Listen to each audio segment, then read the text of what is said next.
नमस्कार बंधू भगिनींनो, राष्ट्रसंत तुकडोजी महाराज यांची जयंती दरवर्षी 30 एप्रिल या दिवशी आपण साजरी करत असतो। राष्ट्रसंत तुकडोजी महाराजांनी असं म्हटलं होतं की तुकड्या कहे आंधी लाऊं, तुकड्या कहे आंधी लाऊं, मैं भी मरकर जी जाऊं। मरण्याच्या नंतरही मी जगावं, असं मी काम करावं, अशी अपेक्षा त्यांनी त्यांच्या रचनेतनं व्यक्त केली होती। आणि आजही आपण पाहतो की 1968ला हे जग सोडून गेलेले तुकडोजी महाराज त्यांच्या कार्याच्या रूपाने जिवंत आहेत। अशा या कार्याने जिवंत असलेल्या परंतु शरीरानेही जग सोडून गेलेल्या राष्ट्रसंत तुकडोजी महाराजांच्या प्रतिमेला आणि विचारांना मी सर्वप्रथम मनपूर्वक अभिवादन करतो आणि आपण या व्हिडिओच्या माध्यमातून त्यांच्या कार्यकर्तृत्वाचा जीवनचरित्राचा आढावा या ठिकाणी घेणार आहोत। राष्ट्रसंत तुकडोजी महाराजांच्या जीवनचरित्राचा आढावाला प्रारंभ करण्यापूर्वी त्यांच्या अनेक रचना या खरोखरच मनाला बोध करणाऱ्या आणि खऱ्या अर्थानं आपल्याला बरंचसं काही सांगून जाणाऱ्या आहेत। तर त्यांच्या एका गोड रचनेनं आपण या व्हिडिओला आणि त्यांच्या जीवनचरित्राला इथे प्रारंभ करणार आहोत। तुकडोजी महाराज एका रचनेमध्ये म्हणतात, सांगा मी काय करू, सांगा मी काय करू। ज्या भक्ताच्या मनाची अवस्था ही द्विधावस्था झालेली आहे, संसार करावा की परमार्थ करावा, अशा द्विधावस्थेमध्ये अडकलेला भक्त आणि त्याच्या मनाची अवस्था तुकडोजी महाराज आणि त्या अवस्थेतल्या भक्ताला, खरं त्याला अर्जुनावस्था असं मी एका व्हिडिओमध्ये म्हटलेलं आहे। हे करावं का ते करावं, जसं अर्जुनाच्या मनामध्ये हा प्रश्न उपस्थित झाला होता की लढावं की लढू नये, तशीच या भक्ताची अवस्था झालेली आहे। अशा या भक्ताला त्या मनातल्या भावना भक्त व्यक्त करतो आणि त्याचं उत्तरही तुकडोजी महाराज याच रचनेमध्ये देतात की सांगा मी काय करू, भक्ती करू का पोट भरू, सांगा मी काय करू, सांगा मी काय करू। भक्ती विना देव दिसत नाही, भक्ती विना देव दिसत नाही, पैशा विना संसार चालत नाही, पैशा विना संसार चालत नाही। हे करू का ते करू, सांगा मी काय करू, सांगा मी काय करू। भक्ती म्हणे तू चाल पुढे, भक्ती म्हणे तू चाल पुढे, संसार म्हणे तू ये इकडे, संसार म्हणे तू ये इकडे, सांगा मी कोणता मार्ग धरू,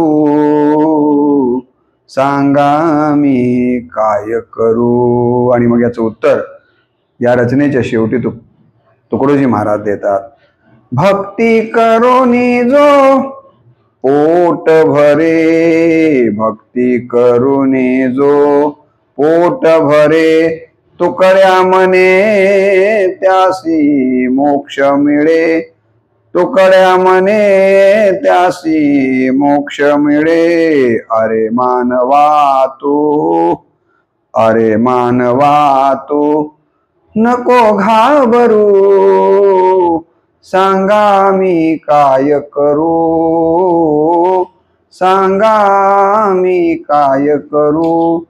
भक्ती करू का पोट भरू, सांगा मी काय करू। आणि मग तुकडोजी महाराज खऱ्या अर्थानं त्या भक्ताला सांगतात की बाबा भक्तीही कर आणि पोटही भर, केवळ भक्तीच्या मागे लागलास तर उपाशी राहशील पोटाकडे दुर्लक्ष केलास तर, आणि केवळ पोटच करत राहिलास तर मग त्या ईश्वराची दर्शन तुला कसं होईल.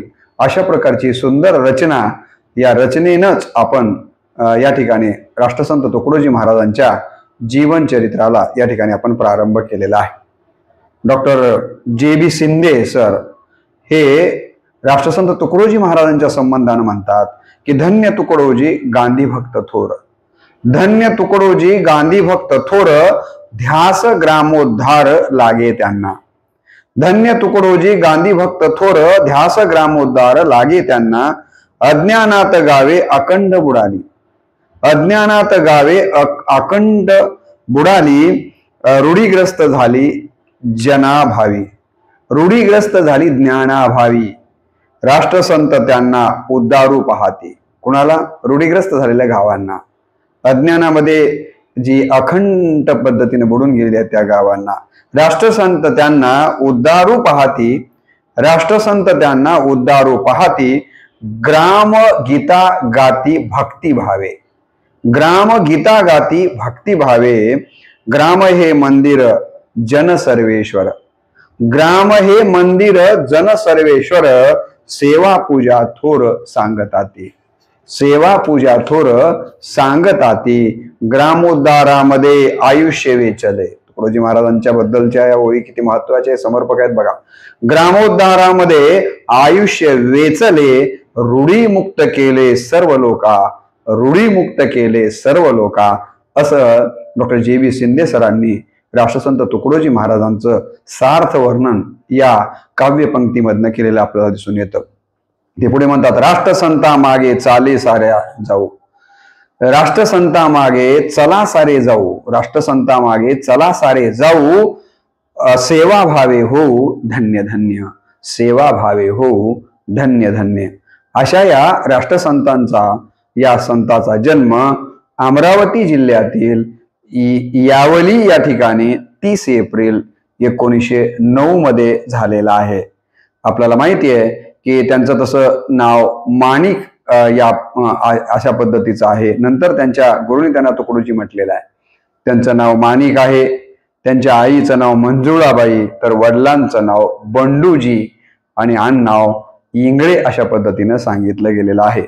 काही ठिकाणी ब्रह्मभट ठाकूर असाही उल्लेख आलेला आपल्याला दिसून येतो. ते केवळ 3री पर्यंत त्यांचं शिक्षण झालेलं आहे. जसं अण्णाभाऊ साठेंच्या बाबतीत आपण म्हणतो अर्धा दिवस ते शाळेमध्ये गेले. गाडगे महाराजांच्या बद्दल आपल्याला माहिती आहे. संत तुकाराम महाराजांना शिक्षणाबद्दलची आपल्याला, म्हणजे ही जी मोठी माणसं होती ती लौकिक अर्थानं शाळेमध्ये गेलेले दिसत नाही आहेत आणि गेले तरी फार कमी शिकलेली आहेत, परंतु त्यांनी अलौकिक अशा पद्धतीचं काम केलेलं आहे. तुकडोजी महाराजांनी केवळ 3री पर्यंत शिक्षण घेतलेलं आपल्याला दिसून येतं, पण त्यांनी 50हून अधिक ग्रंथ रचलेले आहेत मराठी आणि हिंदी या भाषांच्या मध्ये. यावरून त्यांचं कार्यकर्तृत्व आपल्या लक्षात आल्याशिवाय राहत नाही. कुठल्याही विद्यापीठाची पदवी त्यांच्या गाठी नाहीये, परंतु कितीतरी पदव्या घेतलेल्या पदवीधराला लाजवेल इतकं ज्ञान आपल्याला तुकडोजी महाराजांकडे असलेलं निश्चितपणे दिसून येतं. असं म्हणतात की आई बरोबर ते वरखेड या ठिकाणी नंतर राहण्यासाठी आलेले आहेत. याच ठिकाणी त्यांना अडकोजी नावाच्या गुरुची भेट होते आणि अडकोजी नावाची गुरु हे त्यांना शिष्य म्हणून स्वीकारताना दिसतात. महाराजांना लहानपणापासूनच भजन गायनाचा छंद लागलेला आहे. कुठला तरी छंद असल्याशिवाय मी एका व्हिडिओमध्ये शब्द विग्रहाकडून अर्थाकडे यामध्ये सांगितले. छंदाबद्दल फार विस्तारानं बोललोय, आपण ऐकलंय असेल तो व्हिडिओ. तर कुठला ना कुठला तरी छंद माणसाला जन्मजात असला पाहिजे. तसाच तुकडोजी महाराजांना देखील लहानपणापासून भजन गायनाचा छंद होता. 1921 गुरु अडकोजी 1921 गुरु अडकोजी हे समाधिस्थ झालेले आहेत. त्यानंतर मग तुकडोजी महाराज हे पंढरपूरला आलेले आपल्याला दिसून येतात. पंढरीच्या पांडुरंगाचं दर्शन घ्यायला, कारण त्यांच्या घरामध्ये पंढरीच्या पांडुरंगाची भक्ती आपल्याला असलेली दिसून येते. पुढे ते शिवणकाम करताना दिसून येतात आणि या शिवणकामाच्या माध्यमातून आई आणि घरच्यांचा उदरनिर्वाह करण्याचं काम त्यांनी केलेलं आहे. नंतर हेही काम ते सोडून जातात. रामटेक आणि त्या भागामध्ये, आदिवासी भागामध्ये जाऊन काम त्यांनी सुरू केलेलं आपल्याला दिसून येतं. आदिवासी भागामध्ये काम करत असताना तिथल्या आदिवासी यांना देव बाबा अशा नावानं त्या काळामध्ये संबोधताना देखील आपल्याला पाहायला मिळतात.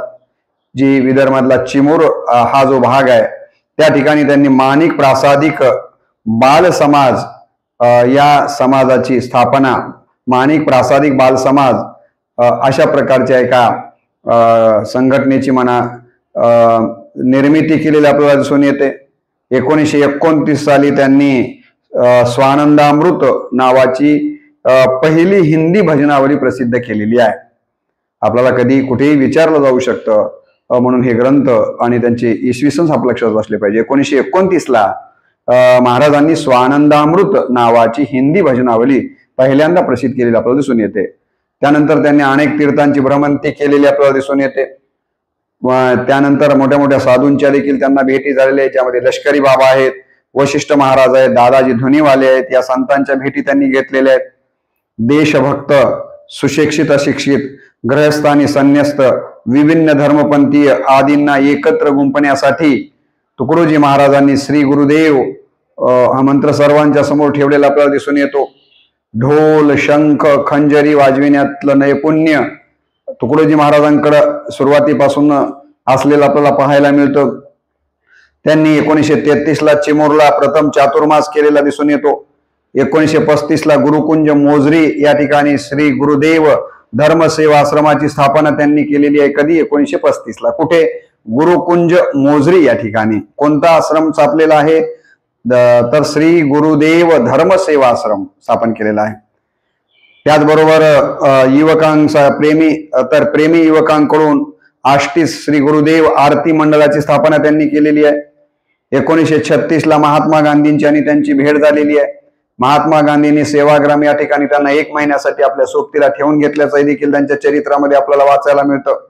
नागठाणा व गुरुकुंज आश्रमामध्ये महाराजांनी युवकांच्या प्रशिक्षणासाठी चातुर्मास घेतलेले आहे, जेणेकरून युवकांच्या मध्ये स्फूर्ती यावी हा त्याच्या पाठीमागचा उद्देश आपल्याला दिसून येतो. राष्ट्रीय स्वयंसेवक संघ, भारत सेवा दल, कुस्तीगिरांचे आखाडे आदी संस्थांमध्ये देखील जाऊन त्यांनी काम केलेलं दिसून येतं आपल्याला. राष्ट्र हे पारतंत्र्यामध्ये होतं, तर त्याला स्वातंत्र्याकडे घेऊन जाण्यासाठी युवकांच्या मनामध्ये स्वदेश भावना निर्माण करण्यासाठी प्रत्येक ठिकाणी जाऊन जनजागरण करण्याचं काम त्यांनी केलं आपल्याला पाहायला मिळतं. ते म्हणतात, जाग उठो बालवीरों, जाग उठो बालवीरों, अब तुम्हारी बारी है. जाग उठो बालवीरों, अब तुम्हारी बारी है म्हणून ललकारी दिलेली आहे आणि या युवकांना जाग करण्याचं काम त्यांनी केलेलं आहे. याशिवाय 1942 ला स्वातंत्र्य संग्रामामध्ये अपूर्व रंग भरण्याचं काम देखील त्यांनी केलेलं आपल्याला दिसून येतं. ते त्यावेळेला त्यांची घोषणा होती, झाड हळूले शस्त्र बनेंगे, झाड जड़ूले शस्त्र बनेंगे, भक्त बनेगी सेना. झाड जड़ूले शस्त्र बनेंगे, भक्त बनेगी सेना, पत्थर सारे बाम बनेंगे, नाव लगेगी किनारे, नाव लगेगी किनारे. आपल्याला आता ही नाव पारतंत्र्याकडनं स्वातंत्र्याच्या किनाऱ्याला घेऊन जायचं आहे, अशा पद्धतीचं आवाहन त्या काळातल्या युवकांना आणि समाजाला ते करताना आपल्याला दिसून येतात. या इंग्रजांना लक्षात आलं की हे आपल्या विरोधामध्ये जनजागृतीचं काम करतायत आणि म्हणून इंग्रजांनी या कालावधीमध्ये तुकडोजी महाराजांना नागपूर आणि रायपूर या ठिकाणी 4 महिन्यासाठी जेलमध्ये बंद केलेलं देखील आपल्याला दिसून येतं. म्हणजे या देशाला स्वातंत्र्य मिळावं म्हणून हा राष्ट्रसंत जेलची हवा देखील खाऊन आलेला आहे, ही गोष्ट आपण लक्षात घेतली पाहिजे. जेल बाहेर आल्यावर त्यांनी विश्वशांती नाम सप्ताह गाजवण्याचं काम केलेलं आपल्याला दिसून येतं आणि या माध्यमातून नवजीवन देण्याचं काम जेलच्या बाहेर आल्यानंतर त्यांनी केलेलं आहे. 1943 ला श्री गुरुदेव मासिक सुरू केलेलं आहे. लेखनाच्या माध्यमातून देखील लोकांच्या मध्ये जागृती यावी म्हणून 1943 ला श्री गुरुदेव मासिकाची स्थापना त्यांनी किंवा प्रकाशन सुरू केलं आपल्याला दिसून येते. गुरुदेव सेवा मंडळाच्या द्वारे गावोगावी जाऊन प्रचार प्रशिक्षण घेण्याचं काम केलेलं आहे. याच माध्यमातून ग्रामीण उद्योग वर्ग, व्यायाम वर्ग, आयुर्वेद वर्ग, महिलोन्नती वर्ग, रामधून, सामूहिक प्रार्थना, पंचमहोत्सव, त्याचबरोबर यात्रा शुद्धी, बलिदान बंदी, व्यसन निर्मूलन, गोवंश रक्षण, विवाह सुधार, सहभोजन, कुस्ती स्पर्धा, भजन स्पर्धा आदी उपक्रम या माध्यमातून त्यांनी घेतलेले आपण लक्षात घेतले पाहिजेत. 1946ला वारखेडच्या मंदिरापासून मंदिर प्रवेशाची लाट उठविलेली आपल्याला दिसून येते. दुष्काळग्रस्त जनतेत मानवता जागविण्यासाठी इंग्रजांना इशारा देण्याचं काम देखील त्यांनी या काळात केलेलं आपल्याला दिसून येतं. चेत रहा है भारत दुख से, चेत रहा है भारत दुख से आग बुझाना मुश्किल है, चेत रहा है भारत दुख से आग बुझाना मुश्किल है, उठा तिरंगा बढ़ाए छाती अब बहिलाना मुश्किल है, अब बहिलाना मुश्किल है. अशा प्रकारच्या हिंदी काव्य रचनेतनं जनजागृतीचं काम राष्ट्रसंत तुकडोजी महाराज करताना आपल्याला दिसून येतात. 1947ला 15 ऑगस्ट 1947ला जेव्हा देशाला स्वातंत्र्य मिळालं, स्वातंत्र्य प्राप्तीनंतर या स्वराज्याचं सुराज्यामध्ये रूपांतर करण्यासाठी देखील त्यांनी केलेलं काम खरोखरच वाखाणण्याजोग आहे. ज्यामध्ये त्यांनी सेवा सप्ताह घेतलेला आहे, स्वच्छता सप्ताह घेतलेले आहेत, स्वावलंबन सप्ताह या ठिकाणी आयोजन केलेलं आपल्याला दिसून येतं. नवनिर्माण सप्ताह, राष्ट्रीय एकात्मता सप्ताह, श्रमदान सप्ताह अशा प्रकारचे विविध उपक्रम घेऊन स्वराज्याचं सुराज्यात रूपांतर करण्यासाठीचे त्यांनी केलेलं कार्य देखील कौतुकास्पद आणि अनुकरणीय अशा पद्धतीचं आपल्याला दिसून येतं. महाराजांनी महाराष्ट्रीयन व्यापारी संमेलन, अखिल भारतीय राष्ट्रभाषा प्रचार संमेलन, सर्वोदय संमेलन, भूदान संमेलन असे अनेक संमेलनं देखील गाजवलेली आपल्याला दिसून येतात. विविध धर्मीयांची संमेलनं त्यांनी घेतलेली आहेत आणि सगळ्यांच्या मध्ये भारतीयत्व निर्माण करण्याचं काम या संमेलनाच्या माध्यमातून केलेलं आपल्याला दिसून येतं. पंजाब आहे, मैसूर आहे, गोमांतक आहे, नेपाळ या सर्व भागात जाऊन खंजेरीच्या माध्यमातून प्रबोधन करण्याचं काम महाराजांनी केलेलं आपल्याला दिसून येतं. पंढरपूरला त्यांनी संत संमेलन घेतलेलं आहे. त्याचबरोबर 3 वर्ष महामंडलेश्वरांचे अविरोध अध्यक्ष म्हणून देखील ते राहिलेले आहेत. यावरून महाराजांचं मोठेपण आपल्या लक्षात आल्याशिवाय राहत नाही. 1952ला विश्वधर्म परिषदेसाठी त्यांना अमेरिकेतनं निमंत्रण आलेलं आहे. 1955ला जपानचं त्यांनी निमंत्रण स्वीकारलं आणि तेथे ते गेलेले आहेत आणि तिथं जाऊन त्यांनी सर्वांना स्थिमित करणारं मार्गदर्शन केलेलं आपल्याला पाहायला मिळतं. इथेच 18 देशांच्या समितीचे सल्लागार म्हणून देखील जगाच्या पातळीवर जे 18 देश आहेत त्या 18 देशांची एक समिती होती आणि या समितीचे सल्लागार म्हणून त्यांची निवड झालेली आपल्याला पाहायला मिळते. आसमानी सुलतानी संकटामध्ये धावून जाण्याचं काम त्यांनी केलेलं आपल्याला दिसून येते. 1962ला चीन आक्रमण आहे, 1965ला पाकिस्ताननी जे आक्रमण केलेलं होतं या आक्रमणाचा परिणाम आपल्याला माहिती आहे की इथल्या सैनिकांच्या मनावरती होऊ नये म्हणून त्यांनी सैन्याचं मनोबल वाढवण्याचं काम केलेलं आपल्याला दिसून येतं. साने गुरुजींचा मंदिर प्रवेशाचा या ठिकाणी कार्यक्रम असेल, विनोबाची जी भूदानाची चळवळ असेल, पंडित नेहरूंनी राष्ट्रीय एकात्मता समिती स्थापन त्याद्वारे केलेलं काम असेल, तर या सगळ्या कामांना प्रोत्साहन आणि प्रबलन देण्याचं काम नव्हे, त्या कार्यामध्ये सक्रिय सहभाग नोंदवण्याचं काम या ठिकाणी राष्ट्रसंतांनी केलेलं आपल्याला दिसून येतं. एवढंच नाही तर 11 दिवसामध्ये 11,410 एकर भूमी भूदानामध्ये मिळविण्याचं काम त्यांनी केलेलं आहे. एका दिवशी 10 गावची मंदिरं अस्पृश्य बांधवांच्यासाठी खुली करण्याचं मोठं काम त्यांनी केलेलं आपण लक्षात घेतलं पाहिजे. 100 गावं आदर्श बनवण्याचं काम त्यांनी केलेलं आहे. भंगी कुटीपासून ते राष्ट्रपती भवनापर्यंत खंजेरी घुमवणाऱ्या या राष्ट्रसंताबद्दल आपण जितकं बोलावं तितकं कमी आहे. एवढं मोठं काम त्यांनी केलेलं आपल्याला दिसून येतं. आणि असा हा राष्ट्रसंत 11 ऑक्टोबर 1968ला हे जग सोडून निघून गेलेले आपल्याला माहिती असावेत. 11 ऑक्टोबर 1968ला त्यांचं देहावसान झालंय हे आपण लक्षात घेतलं पाहिजे. खरं म्हणजे त्यांची एक रचना आम्ही 4वी-5वीला असताना आमच्या मराठीमध्ये अभ्यासक्रमाला होती. ती मला खूप आवडते, तुम्हाला देखील आवडेल आणि आशयपूर्ण तर आहेच परंतु ते गेय स्वरूपामध्ये देखील खूप चांगली रचना आहे. तर ती रचना आपल्या सगळ्यांना माहिती आहे. या झोपडीत माझ्या राजा सजी महाली सौख्य कधी मिळाली ती सर्व प्राप्त झाली या झोपडीत माझ्या ती सर्व प्राप्त झाली या झोपडीत माझ्या भूमीवरी पढावे, ताऱ्यांकडे पहावे, प्रभु नाम नित्य गावे, या झोपडीत माझ्या प्रभु नाम नित्य गावे, या झोपडीत माझ्या.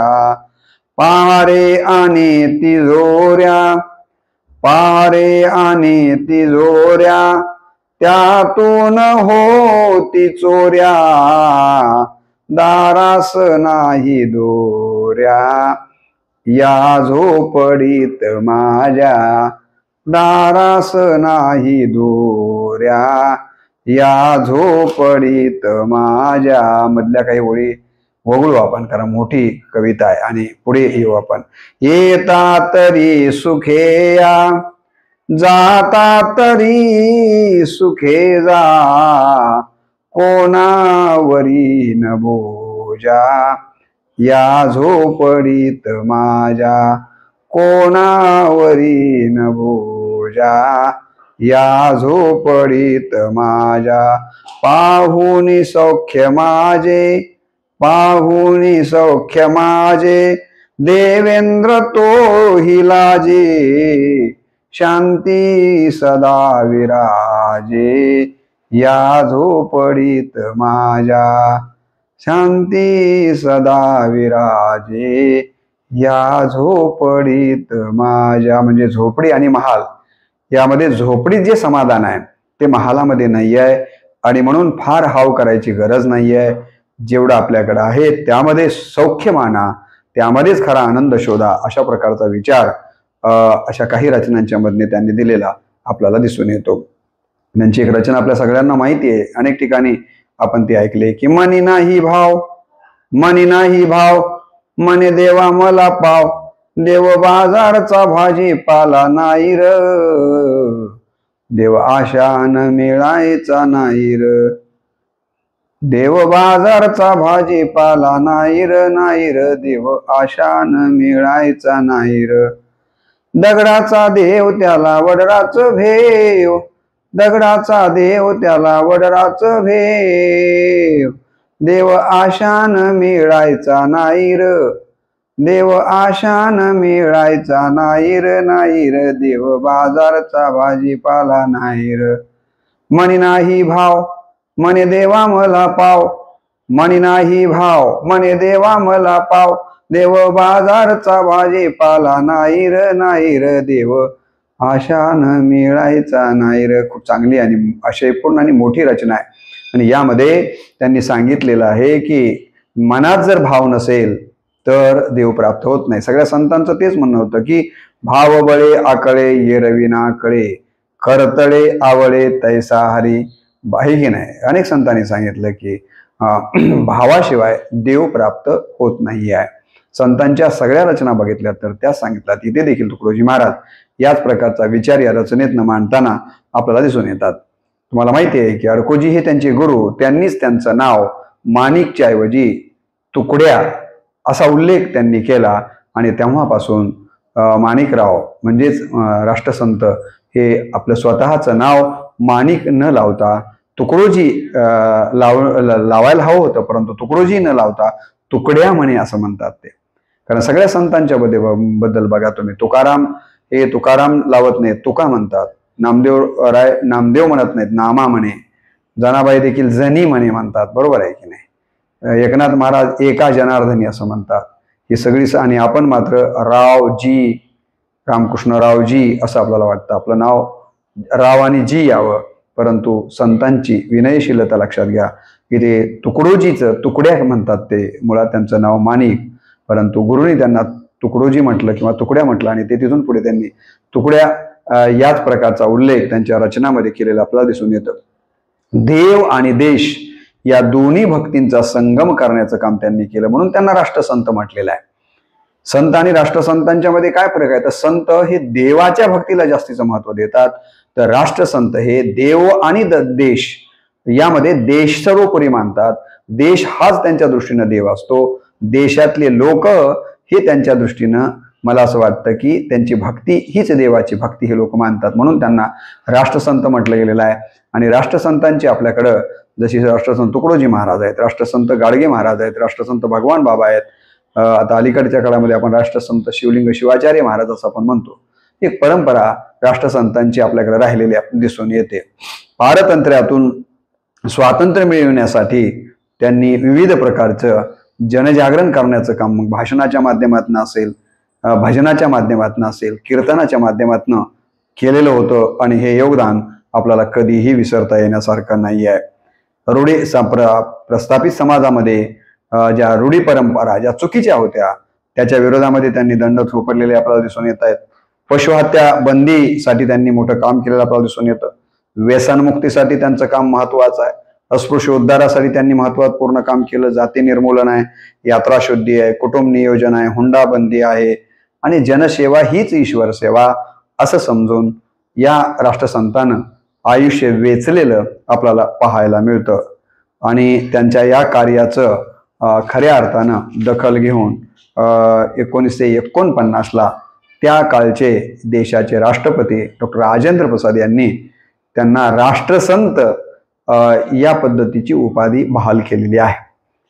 म्हणजे या देशातला सर्वोच्च पदावर असणारे राष्ट्रपती डॉक्टर राजेंद्र प्रसाद हे त्यांच्या कार्याचं कौतुक किंवा त्यांच्या कार्याची दखल घेऊन त्यांना राष्ट्रसंत या पदवीनं खऱ्या अर्थानं त्यांचा गौरव केलेला आपल्याला दिसून येतो. असे हे राष्ट्रसंत मी यापूर्वीच आपल्याला म्हणालो की त्यांनी जवळपास 50 ग्रंथ रचलेले आहेत, ज्यामध्ये मराठी आणि हिंदी या दोन्ही भाषांमधले ग्रंथ आपल्याला पाहायला मिळतात.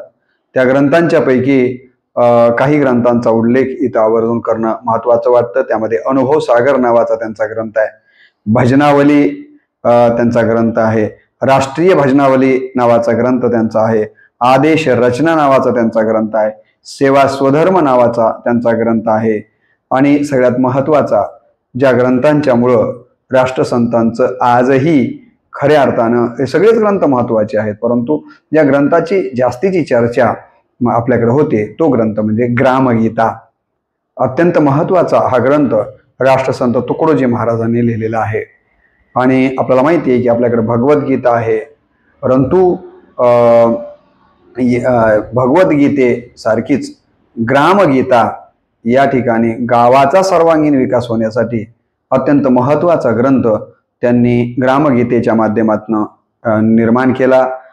त्यामध्ये त्यांनी गावाचा सर्वांगीण विकास करायचा झाला तर गावातल्या लोकांनी काय काय केलं पाहिजे या पद्धतीचा प्रत्येक व्यक्तीनं गावाच्या विकासासाठी कुठल्या कुठल्या प्रकारची कार्य केली पाहिजेत, कोणती कर्तव्य पार पाडली पाहिजेत, यापासून अनेक प्रकारचं प्रबोधन या ग्रंथाच्या माध्यमातून केलेलं आपल्याला दिसून येतं. आजही जे ग्राम समृद्ध योजना आपण राबवण्याचा प्रयत्न सरकारच्या द्वारे केला जातो, अनेक सामाजिक संस्थांच्या माध्यमातून केला जातो. हे करत असताना राष्ट्रसंत तुकडोजी महाराजांची ग्रामगीता आणि ते विचार आपल्या डोळ्यासमोर ठेवण्याचं काम निश्चितपणे केलं जातं. ते म्हणतात की गाव हा विश्वाचा नकाशा, गावावरून देशाची परीक्षा. गाव हा विश्वाचा नकाशा, गावावरून देशाची परीक्षा. गावची भंगता अवदसा येईल देशा. गावची जर एकता भंगली, गावातली स्वच्छता भंगली तर सगळ्या देशाला अवदसा यायला वेळ लागणार नाही आहे. आणि म्हणून तुझं गावच नाही का तीर्थ, असं ते नेहमी म्हणत असायचे की आपलं सगळ्यात मोठं तीर्थक्षेत्र कोण असेल तर ते आपलं गाव आहे. आणि जसं आपण तीर्थक्षेत्राला पवित्र होण्यासाठी जातो, तीर्थक्षेत्राकडे जात असताना आपल्या अंतःकरणामध्ये एक पावित्र्याची भावना असते, तशीच आपल्या गावाच्या प्रती आपलं गाव तीर्थ समजून तशा प्रकारची भावना आपल्या अंतःकरणात असावी, अशा प्रकारचा विचार आपल्याला या ग्रंथामध्ये दिसतो. या ग्रंथामध्ये एकूण 41 अध्याय आलेले असून देवदर्शन या अध्यायापासून ते ग्रंथ महिमापर्यंत या 41 अध्यायामध्ये ग्राम विकासाच्या संबंधानं महिलोन्नती असेल, वेगवेगळ्या प्रकारचे विषय त्यांनी हाताळलेले आपल्याला या ठिकाणी दिसून येतात. आणि या राष्ट्रसंताच्या कार्याची पावती म्हणून भारत सरकारने त्यांच्या नावाचं एक टपाल, त्यांच्या फोटोचं टपाल काढलेलं आपल्याला दिसून येतं. उच्च शिक्षणामध्ये जी विद्यापीठं उच्च शिक्षण देण्याचं काम करतात लक्षात घ्या की तिसरी शिकलेला हा माणूस, परंतु कार्य इतकं मोठं की उच्च शिक्षण देणारी उच्च शैक्षणिक संस्था म्हणजे विद्यापीठ, त्या विद्यापीठाला देखील राष्ट्रसंत तुकडोजी महाराजांचं नाव दिलेलं आहे. राष्ट्रसंत तुकडोजी महाराज विद्यापीठ नागपूर, यावरून त्यांच्या कार्याचं मोठेपण आपल्या लक्षात निश्चितपणे आल्याशिवाय राहत नाही आहे. असं हे राष्ट्रसंत तुकडोजी महाराज ज्यांच्या कार्याचा मला असं वाटतं स्मरण त्यांच्या जयंतीच्या निमित्तानं, त्यांच्या पुण्यस्मरण दिनाच्या निमित्तानं आपण सगळ्यांनी केलं पाहिजे. आणि आपल्या आपल्या पद्धतीनं गावाच्या विकासासाठी, गावाचा विकास म्हणजे स्वतःचा विकास, केवळ स्वतःपुरता नाही तर आपल्या अवतीभोवतीचं जे भोवताल आहे त्याला समृद्ध करण्यासाठी, म्हणजेच गावाला समृद्ध करण्यासाठी आपण सगळ्यांनी प्रयत्न केला पाहिजे. त्याचबरोबर जे त्यांनी वेगवेगळ्या रचनांच्या मधनं अपेक्षा व्यक्त केलेल्या आहेत, केवळ रचना त्यांनी लिहिलेल्या नाहीत, तर प्रत्यक्ष मी आता उल्लेख केला किती प्रकारचे वेगवेगळ्या प्रकारचे कामं त्यांनी केलेले आहेत. तर या सगळ्या कामांच्यासाठी आपण प्रयत्नशील राहण्याचा शब्द त्यांना आजच्या जयंतीच्या निमित्तानं देऊया आणि त्यांच्याकडनं अपेक्षा करूया की राष्ट्रसंत तुकडोजी महाराज आपण खऱ्या अर्थानं या महाराष्ट्रालाच नव्हे तर मानव जातीला संपन्न बनवण्यासाठी आपलं आयुष्य वेचलं. त्याच्यातला एखादा क्षण किंवा कण आमच्या आयुष्यामध्येही करण्यासाठी आम्ही निश्चितपणे प्रयत्न करू. त्यासाठी आपण आपले जिथे असाल तिथून आशीर्वाद आमच्या पाठीमागे असू द्यावेत, अशा प्रकारची या जयंती दिनी मनपूर्वक अपेक्षा व्यक्त करतो. आणि त्यांच्या संबंधानं दुसरा एक व्हिडिओ आपण बनवतो आहोत, तो स्पेशल ग्रामगीता हा जो त्यांचा ग्रंथ आहे, या ग्रामगीतेतनं राष्ट्रसंत तुकडोजी महाराजांनी काय संदेश दिले आहेत आणि ते संदेश आजही वर्तमानामध्ये किती महत्त्वाचे आहेत याविषयीचा सविस्तर एक व्हिडिओ आपण पुढच्या भागामध्ये पाहणार आहोत. आपण पुनश्च एकदा या व्हिडिओचं श्रवण केलं त्याबद्दल आपल्याप्रती कृतज्ञताभाव व्यक्त करतो आणि राष्ट्रसंत तुकडोजी महाराजांच्या प्रतिमेला आणि विचारांना पुनश्च एकदा मनपूर्वक अभिवादन करून याच ठिकाणी मी माझ्या वाणीला पूर्ण विराम देतो. नमस्कार.